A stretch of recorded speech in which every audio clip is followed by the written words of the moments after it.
Bonjour, dans cette vidéo nous allons parler de la vascularisation de l'estomac et faire un petit rappel sur son anatomie descriptive.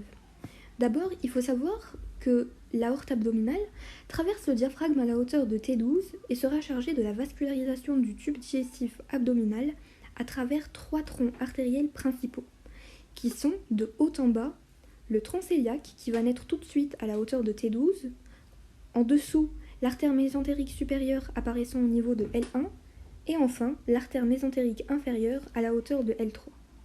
Et puis l'aorte abdominale va se bifurquer au niveau du disque intervertébral de L4-L5 pour donner les artères iliaques communes destinées à la vascularisation des membres inférieurs et l'artère sacrale médiane pour les organes du pelvis. Notons que durant son trajet, l'aorte est à gauche de la veine cave inférieure et en avant de la colonne vertébrale.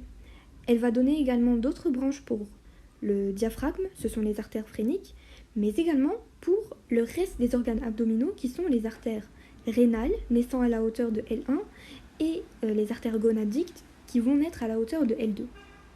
Dans cette vidéo, nous allons nous intéresser plus particulièrement à la vascularisation de l'estomac, cet organe du tube digestif qui fait suite à l'œsophage. Commençons d'abord par un bref rappel de son anatomie. L'estomac a la forme d'un J, avec une partie verticale et une partie horizontale.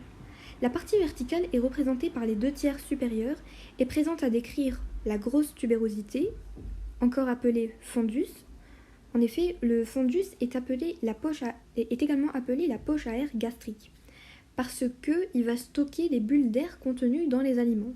En effet, la digestion dans l'estomac va produire des gaz qui ont tendance à remonter et donc à s'accumuler dans le fundus. Cette partie verticale va également présenter un corps gastrique, qui présente à sa partie basse la petite tubérosité, encore appelée le fond. Encore une fois, cette partie verticale va présenter un orifice entre l'œsophage et l'estomac, c'est ce qu'on appelle le cardia. La partie horizontale qui va correspondre au tiers inférieur, elle va comprendre l'antre de l'estomac et du pylore, qui a une direction oblique en haut, en arrière et en dedans. Cette portion a tendance à se rétrécir jusqu'à sa jonction avec le duodénum, appelé le pylore, qui est marqué extérieurement par un sillon qu'on appelle le sillon pylorique ou le sillon pyloro-duodénal.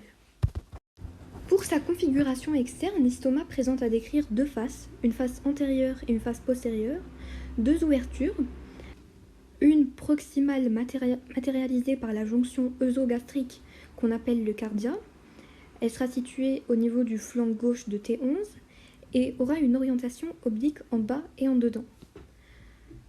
Une ouverture plus distale, qui est matérialisée en fait par la jonction antro-duodénale, située à gauche de L1 et qu'on appelle le pylore.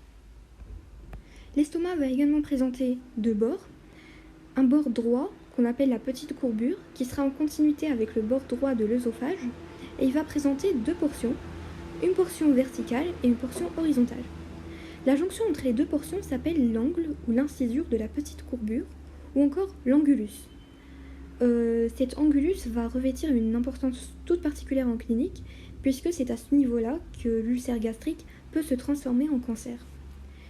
La grande courbure, c'est le bord gauche. Donc le bord gauche, on l'appelle également la grande courbure.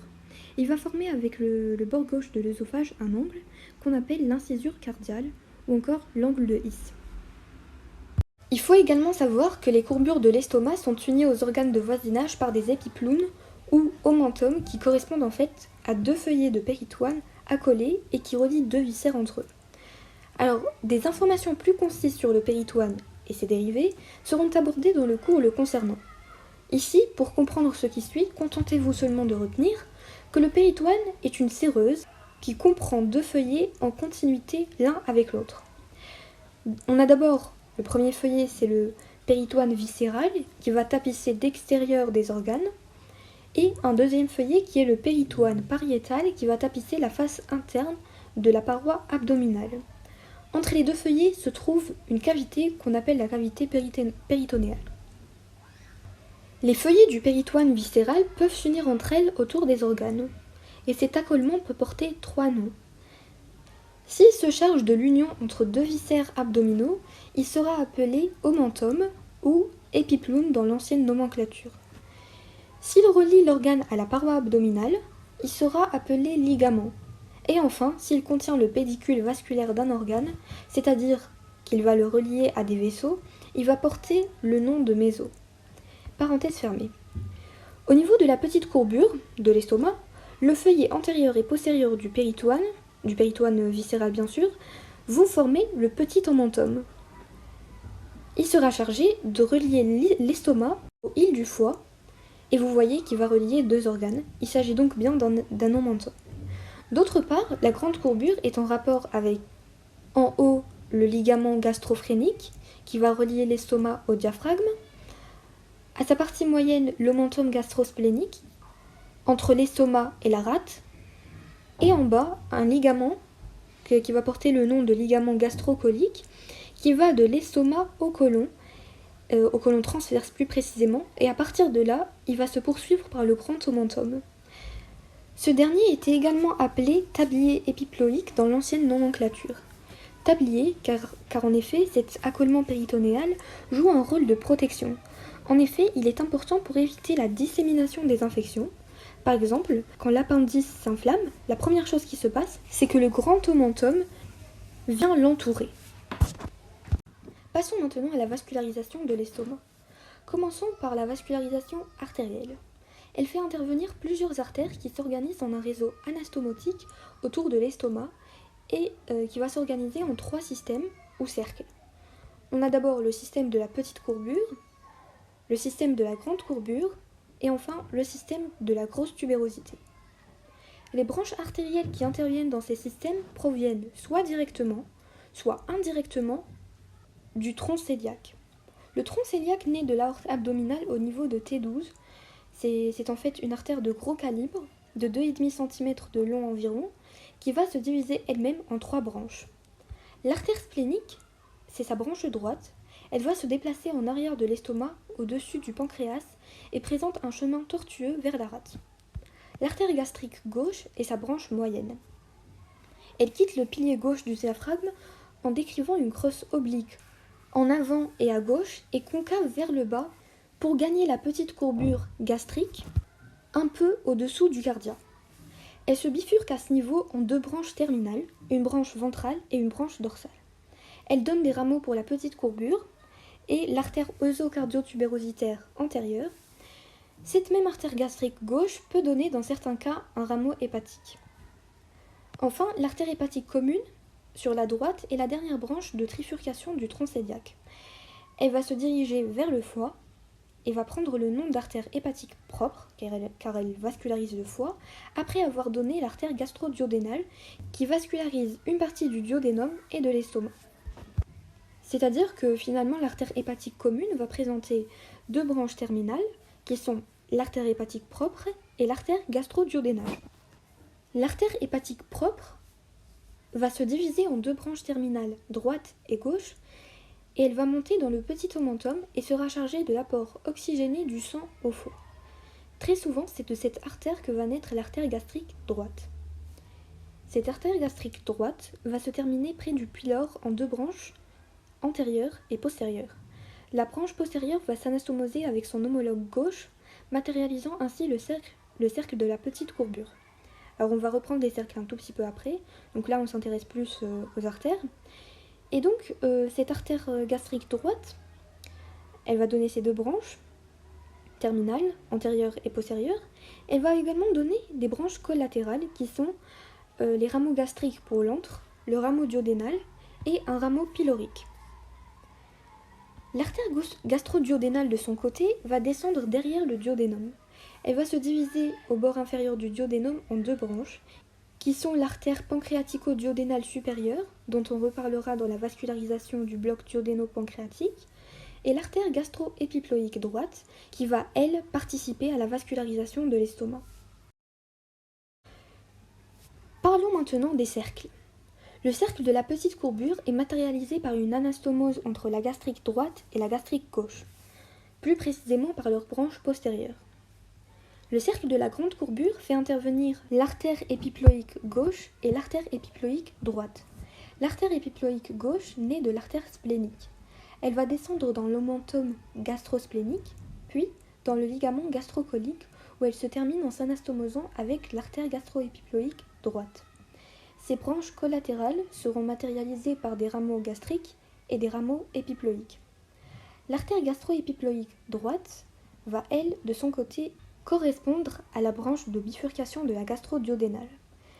Elle va cheminer dans le ligament gastrocolique, puis elle se termine en s'anastomosant avec l'artère gastro-épiploïque gauche.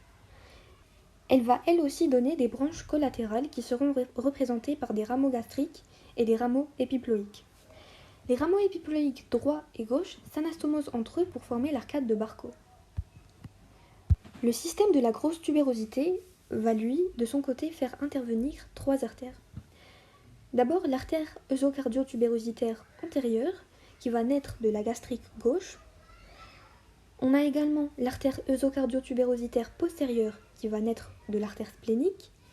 Et enfin les artères gastriques courtes qui vont naître soit directement de la splénique ou bien de ses branches.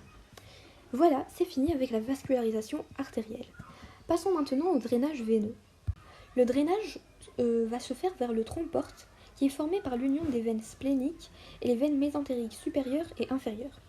Pour plus de précision, sachez qu'en fait, les veines spléniques et mésentériques inférieures vont d'abord s'unir entre elles, toutes seules, pour former le tronc mazaraïque, et c'est ce tronc mazaraïque qui va s'unir par la suite avec la veine mésentérique supérieure pour finalement former le tronc porte. Le drainage veineux est calqué sur la vascularisation artérielle. D'abord, le cercle veineux de la petite courbure sera formé par l'anastomose des veines gastriques droite et gauche qui vont se jeter dans le tronc de la veine porte. Le cercle veineux de la grande courbure sera formé par l'anastomose des veines gastro-épiploïques droite et gauche. La veine gastro-épiploïque gauche va se jeter dans la splénique, tandis que la veine gastro-épiploïque droite, alors là concentrez-vous bien, elle va s'associer avec l'artère colique supérieure droite, qui est destinée au côlon, et l'artère pancréatico-duodénale inférieure droite, qui sera destinée au bloc duodéno-pancréatique, pour former le tronc gastrocolique de Henle qui se jette dans la veine mésentérique supérieure. Retenez seulement qu'elle va se jeter dans le tronc gastrocolique de Henle, parce que les autres veines seront abordées dans d'autres cours. Donc, la veine gastro-épiploïque droite va se jeter dans la veine mésentérique supérieure. Enfin, nous avons notre système veineux de la grosse tubérosité. Alors ici, nous avons la veine œsocardio-tubérositaire antérieure. Elle va se jeter dans la veine gastrique gauche et la veine œsocardio-tubérositaire postérieure qui va se jeter dans la veine splénique. Au niveau du cardia, les veines forment une anastomose portocave. Les anastomoses portocaves sont en fait des anastomoses entre les veines de la circulation portale d'un côté et les veines de la circulation systémique, c'est-à-dire les veines qui vont se traîner dans les veines caves, d'un autre côté. Leur rôle est de permettre d'offrir une route alternative de drainage en cas de blocage de la circulation portale ou encore de problèmes hépatiques. Dans ce cas, elles seront dilatées, elles deviennent variqueuses et peuvent même éclater. Ces anastomoses portocaves existent dans différents sites et le cardia en est un exemple. À ce niveau-là, elles vont se faire entre le système porte, à travers l'artère gastrique gauche, et le système cave caudal à travers les branches de la veine phrénique inférieure. Et enfin, les veines œsophagiennes vont également assurer le lien à la veine cave crâniale à travers le système azygos. C'est-à-dire que vous voyez, on a une anastomose entre le système portal et les veines caves inférieures et supérieures. Donc voilà, c'est fini pour cette vidéo. Merci pour votre attention.